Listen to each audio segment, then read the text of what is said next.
Hello. ও মিয়া কাল Kanheri fridge সেটা দিয়ে থইলাম মানে এখন তুই আমার বাড়িতে ফ্রিজ পাঠালেন না। হ্যাঁ আনার কি কিভাবে বিভাগ হ্যাঁ কাল গেলে ঈদের দিন ওটা বাড়িতে দিয়া যাবেন ফিডিং করবো ই করবো কত কাম বাকি তাতে আপনি এখন তুই আমার বাড়িতে ফ্রিজ ফ্রিজ পাঠালেন না। হ্যাঁ আপনি ফ্রিজের কথা কইতেছেন ফ্রিজ আমার বাড়িতে একটা আছে তাতে কি হয়েছে কালকের দিনের মধ্যে আজকে এই বেলার মধ্যে জানি আমার বাড়িতে ফ্রিজ আহে অনেক কাম আছে আমার।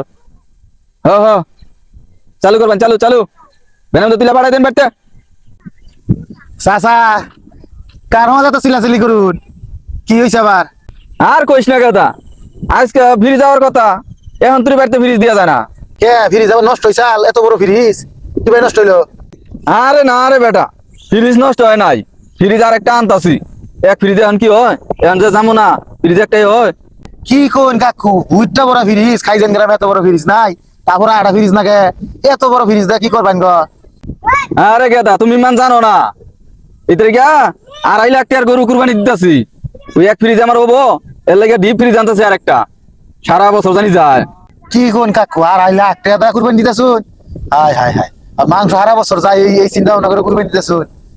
আরে আরে বেড়া এই এলাকার মধ্যে আমার সমান কেউ ধান পাইছে হ্যাঁ এখন আমি যদি বড় কুরবানি না দেই মান সমান থাকে। হ কাকা ঠিকই কইছুন মান সম্মানের চিন্তা করে তো বর্তমান জামানা মাসে কুরবানি দেয় তাই না? বড় কুরবানি না দিলে মান সম্মান থাকে তা আল্লাহরে সন্তুষ্ট করার জন্য তাহলে কুরবানি দিতেছুন না?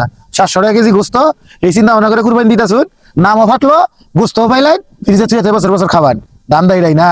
তুমি এত বেশি বুঝো না তুমি কি বুঝো হ্যাঁ আমি বড় দেখে কুরবানি দিতেছি 2.5 লাখ টাকা এই কুরবানি হবো না না হবো এটা তুমি জানো?